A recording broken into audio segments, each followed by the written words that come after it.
Jadi kalau seandainya P tambah Q sama dengan 1, ini adalah keseimbangan atau kesetimbangan dari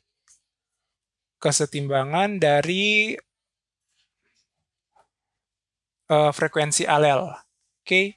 Nah, frekuensi alel. Nah, alel dari kesetimbangan frekuensi alel ini kita kembangkan lagi ke kesetimbangan frekuensi genotip atau individu, maka dia menjadi P kuadrat tambah 2PQ tambah Q kuadrat sama dengan 1, dia adalah kesetimbangan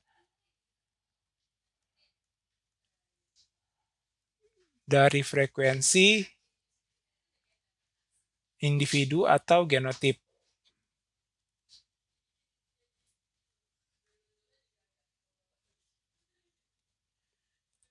Oke.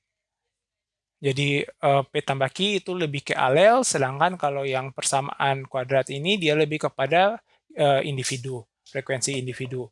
Oke. Nah, kita selanjutnya akan melihat penerapan contoh kasus dari kesetimbangan Hardy-Weinberg. Jadi misalkan kita punya contoh kasus, misalkan kita kasih bayangan, hayalan bahwa kita memiliki suatu kolam gen gene pool yang memiliki alel A besar sama alel A kecil. Oke, jadi misalkan di suatu taman yang kita miliki, misalnya kita memiliki bunga warna merah sama bunga warna putih. Bunga warna merah sama bunga warna putih. Nah, diketahui secara keseluruhan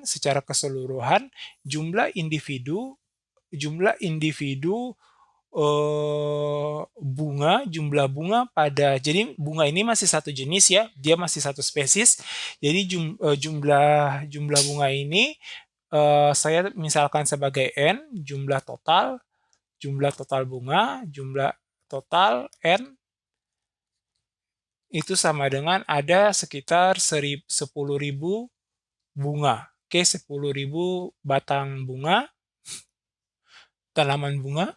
Oke, 10.000 tanaman bunga, di mana dari 10.000 tanaman bunga ini, bunga yang berwarna putih,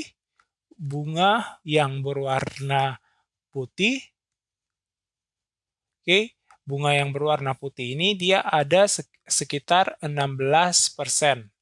Oke, jadi 16% dari gene pool yang kita memiliki itu memiliki alel genotip bunga warna putih gitu.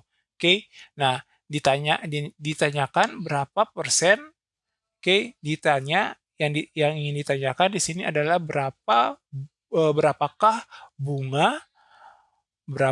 bunga di desa yang berwarna merah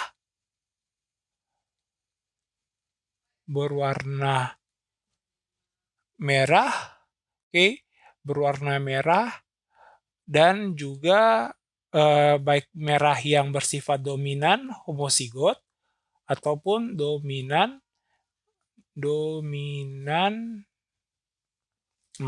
jadi bunga warna merah yang bersifat dominan homozigot atau yang bersifat heterozigot. Merah yang heterozigot.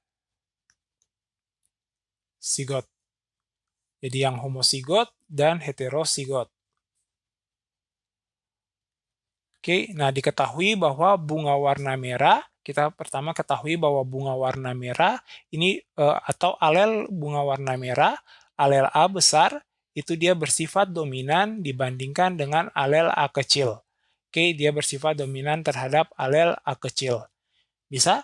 Nah, dari sini kita bisa pertama kita untuk mengerjakan soal ini, oke, sama dengan titik-titik tanya untuk mengerjakan soal ini.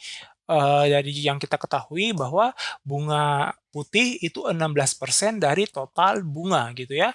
Nah, bunga putih ini karena ini adalah individu ya teman-teman, maka yang kita gunakan adalah frekuensi yang mana? Yang Q atau Q kuadrat? Yang Q kuadrat. Oke, karena Q ini dia mengacu kepada alel, tetapi kalau yang Q kuadrat ini dia mengacu kepada individu. Oke, jadi kita pertama jadi langkah pertama kita adalah kita harus mengetahui frekuensi individu. yang berwarna putih. Nah, frekuensi yang berwarna putih ini berapa totalnya itu, jadi bunga yang berwarna putih, oke, itu ada 16%, berarti 16/100. Oke. Nah, 16/100 dia adalah 0,16. Jadi bunga putih karena ini bicara individu, maka dia adalah Q kuadrat. Oke, jadi kita tahu di sini bahwa jumlah jumlah individu atau frekuensi individu yang berwarna putih adalah 0,16. Jika kita bicara frekuensi, maka kita bicara adalah bentuk pecahan, oke, bukan bentuk suatu bilangan bulat. Oke, nah, eee, jadi kita memperoleh Q kuadrat sama dengan 0,16. Nah, dari sini kita bisa mengetahui frekuensi alel bunga putih. Jadi Q sama dengan 0,16 diakarkan sama dengan Q adalah 0,4. Nah, ini adalah frekuensi alel bunga putih atau alel warna putih, oke. Nah, kita sudah mendapatkan frekuensi alel putih ini adalah 0,4.